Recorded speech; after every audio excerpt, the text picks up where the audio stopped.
Hoje nós vamos ver as bases da compreensão e do desenvolvimento intelectual. E, inicialmente, vamos ver primeiro o perigo da leitura como obrigação. E, infelizmente, tem muita gente, incluindo aí profissionais de educação, etc., que, quando estão nas faculdades, nos seus processos de formação, só leem aquilo que é obrigatório durante aquele período de formação. Tá? E muitas vezes nem isso. Muitas vezes esses caras leem o quê? Alguma publicação que faça um resumo daquele texto que foi mandado ler pelo professor. Isso em todos os cursos de formação. Isso é terrível, porque isso leva a gente, quando encontra uma pessoa dessas, a gente até desiste de dialogar com eles. Porque você vai falar sobre uma metodologia, uma técnica, alguma coisa teórica, etc. Quais são as opiniões dessas pessoas? São opiniões, simples repetição de frases decoradas desses resumos, de pseudo-leituras, né? E até podem aparecer com alguns jargões preparados por programadores externos, porque quem não lê, quem não tem esse prazer da leitura, do estudo da leitura, obviamente fica totalmente vulnerável à opinião dos outros. Então ele vai ter a opinião dele, vai ser uma opinião repetida dos outros, né? E essa dificuldade de diálogo com quem está mal informado, né, com pessoas que eu considero pessoas, digamos, vazias, nos leva a descobrir qual é a origem dessa desinformação. Eu acredito que a principal origem seja a inexistência da prática da leitura e, obviamente, a impossibilidade de uma pessoa dessas interpretar corretamente não só aquilo que é publicado, mas até os acontecimentos, os fatos sociais. Porque o que tem na cabeça como memória, como vivência de uma pessoa dessa? Ideias dos outros. Tá? E o pior dessa desinformação é a construção na memória dessas pessoas de um arquivo de conhecimentos resumidos, mal interpretados, fruto de opiniões alheias, tá? E são coisas gravadas na memória definitiva dessas pessoas, que nem foram entendidas por elas, ou seja, eles acabam repetindo jargões, como a gente vê as pessoas xingando um ou outro disso, daquilo, não sabe nem qual é o sentido, qual é o significado daquela palavra que ele xinga o outro, né? Então esse arquivo são o quê? São as premissas que eles vão usar no raciocínio deles. Então é uma premissa totalmente falha, são falácias na realidade. E o horizonte intelectual dessas pessoas é super limitado. Eles vão ser facilmente manipulados por todas essas mídias que existem por aí. Tá? Então os meios de comunicação, os jornais, revistas, televisão, etc., pulam eles tranquilamente, os próprios grupos sociais deles, né? Então é terrível. A inexistência, então, da prática da leitura tem uma ligação super forte a essa leitura por obrigação, que vai transformar o quê? Para essas pessoas, eles são assim, por quê? Porque a leitura para eles é um ato de sacrifício. Aí nós vamos começar a não condenar essas pessoas. Por quê? Porque se elas passaram a ter essa sensação de que a leitura é um sacrifício, foi por causa de alguém. Quem? Quem é esse alguém? Pai, mãe, professor, certo? Então, nós temos culpa nessa história. Nós como professores, nós como pais. Tá? A leitura como obrigação, ela é sentida por uma parte do nosso cérebro chamada amígdala cerebral como sacrifício. A amígdala cerebral é um ponto que tem um órgão que tem próximo do hipocampo e que detecta todos os perigos, os estresses, etc. Então, ela detecta a leitura como emoção desagradável e cria uma reação psicossomática que vai desestimular a pessoa a continuar a leitura. Vem uma preguiça, vem uma falta de vontade, vem um desestímulo. Então, existe um neurotransmissor para isso, que é a dopamina. Tá? A dopamina é o neurotransmissor que nos dá disposição. E a serotonina é um neurotransmissor que nos dá prazer. E tanto a dopamina como a serotonina, nesse caso, estão bastante reduzidos. Tá? Essa redução, então, vai ter como consequência o quê? Perda de vontade. Eliminação de qualquer desejo de ler.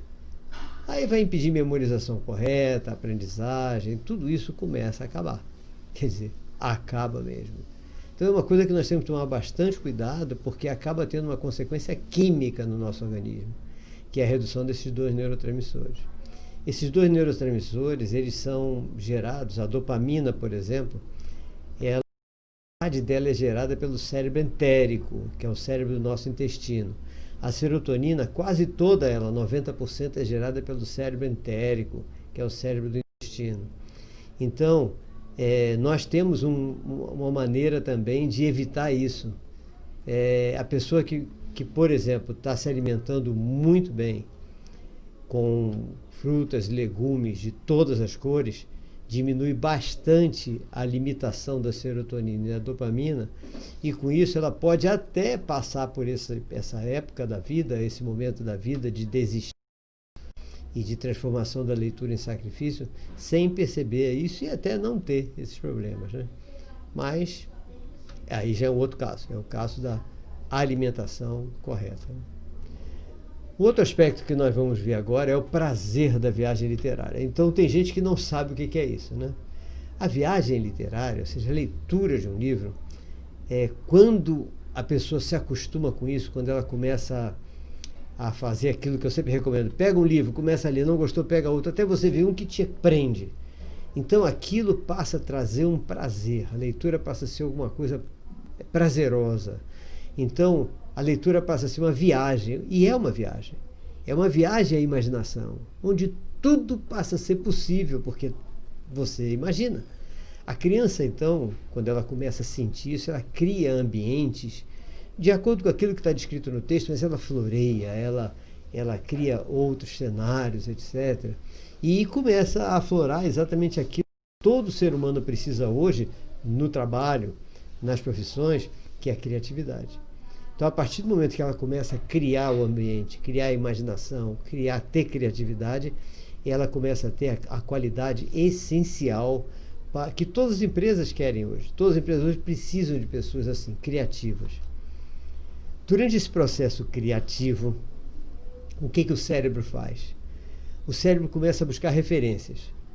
Toda vez que você você viaja, né? Você está viajando na leitura. Então, olha só como a leitura é uma coisa fantástica. Você, ao viajar na leitura, seu cérebro vai buscar um monte de referência em todas as áreas cerebrais, onde estão arquivados experiências auditivas, olfativas, gustativas, visuais, táteis, experiências de umidade, de secura, de temperaturas altas, temperaturas baixas, experiências de superfícies que são lisas, que são ásperas, experiências de textura de plantas, textura de flores, beleza de flores. Todas essas experiências começam a ser buscadas na hora que você está lendo e imaginando e criando. Então, a leitura estimula todas as áreas do córtex cerebral. Tá? Todas elas. Tá? Vai buscar o que já tem lá gravado. Agora, imagina quem não leu o que está perdendo, né? Porque você está estimulando tudo. Esse processo que interliga, né, todas as memórias vai ser fundamental para a capacidade de aprender dessa pessoa no futuro. Tá? Ou seja, essa busca da aprendizagem passa a ser uma rotina para essa pessoa, facilitando o seu entendimento de tudo. Tudo que aparece na sua frente, ele começa a entender com mais facilidade. Ele começa a ter uma eficácia na aprendizagem de todos os assuntos que ele vai estudar. Essa facilidade começa exatamente pelo estímulo do prazer da leitura. Lógico, isso começa, né? Esse estímulo começa no estímulo ao conteúdo da leitura. E isso a gente começa desde o pré-letramento, antes mesmo da criança saber ler ou escrever. Então a criança nem sabe ler, nem sabe escrever ainda, já está sendo pré-letrada com essa história da leitura. Então os efeitos desse prazer, esse imenso prazer da leitura, vão ser sentidos quando a gente percebe na criança. Aí a gente vai começar a perceber na criança a construção de um excelente arquivo de memória. Ela está começando a construir sua memória. O estabelecimento de uma capacidade de argumentação, que no início ela usa contra a gente, é óbvio, né? Ela testa a gente o tempo todo. Mas é bom porque essa capacidade argumentativa ela vai precisar na vida toda dela. A gente é o alvo inicialmente, mas depois ela vai conseguir vencer os alvos, né? Às vezes ela vence a gente mesmo também, né? Outra coisa que a gente vai perceber é que passa a ser automático para esse adolescente, para esse futuro adulto, o uso correto da gramática, o uso correto das concordâncias, né? Os estilos de escrita começam a aparecer. Então, tudo isso vem surgindo, né? Outra coisa que surge é a empolgação do leitor para a busca de outros conteúdos. O que vai acontecer com isso? Ele vai ampliar mais ainda o horizonte intelectual dele. E outra coisa, a disposição desse leitor para elaborar seus próprios textos vai criar uma fluência literária e gramatical fantástica. E também o desenvolvimento, como nós falamos, da criatividade, da inventividade, da descoberta, capacidade de descobrir. A partir dessa busca que é, no início, simplesmente uma busca literária lúdica e produtiva. Simples assim. Mais tarde nós vamos ver o estímulo pelo exemplo, ok?